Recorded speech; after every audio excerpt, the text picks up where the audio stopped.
పూర్తి వివరాలకు చదవండి రేపటి అక్షర శిల్పం దినపత్రికలో.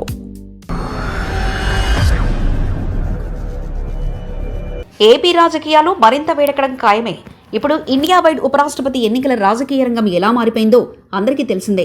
ఎన్డీఏ తమ అభ్యర్థిగా తమిళనాడుకు చెందిన సిపి రాధాకృష్ణన్ను ప్రకటించగా, ఇండియా కూటమి తెలంగాణకు చెందిన మాజీ సుప్రీంకోర్టు న్యాయమూర్తి జస్టిస్ బి సుదర్శన్ రెడ్డిని రంగంలోకి దింపడం హైలైట్గా మారింది.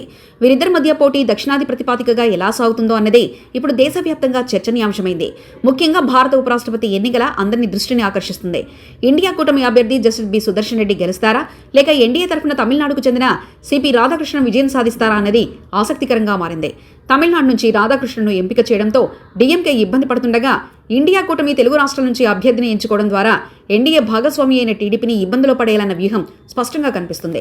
ఇక ఈ ఉపరాష్ట్రపతి ఎన్నికల్లో జగన్ పేరు హైలైట్గా మారింది.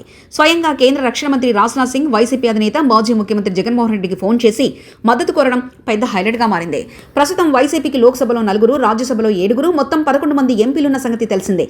వైసీపీ అధికారంలో ఉన్న బీజేపీ నేతృత్వంలో ఎన్డీఏలో కానీ, ప్రతిపక్ష ఇండియా కూటమిలో కానీ భాగం కాకపోయినా, రాష్ట్రంలో దాని ప్రత్యర్థి అయిన టీడీపీ మాత్రం ఎన్డీఏ కీలక మిత్రపక్షంగా ఉంది.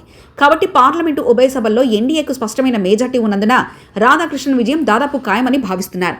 అయితే వైసీపీ నిర్ణయంపై ఇప్పుడు కొందరు జగన్ను టార్గెట్ చేస్తున్నారు. జగన్ తీసుకున్న నిర్ణయాన్ని తప్పుపడుతున్నారు. కానీ ఆయన ఇప్పుడే కాదు, గతంలో కూడా కెలిజే అభ్యర్థినే మద్దతిస్తూ వచ్చారు. ఈ స్ట్రాటజీని కొనసాగిస్తూనే ఉన్నారు. ఇప్పుడు కూడా ఆయన తన మద్దతును తమిళనాడుకు చెందిన సిపి రాధాకృష్ణన్కే ప్రకటించబోతున్నట్లుగా తెలుస్తుంది. దీంతో ఆయన విజయం ఆల్మోస్ట్ ఆల్ ఖరారైనట్లే అన్న టాక్ వినిపిస్తుంది. ఈ క్రమంలో ఏపీలో మారుతున్న రాజకీయ సమీకరణాల వల్ల చంద్రబాబు, పవన్ కళ్యాణ్ను టార్గెట్ చేస్తూ జగన్ పోరాటం చేస్తున్నారన్న కామెంట్లు వస్తున్నాయి.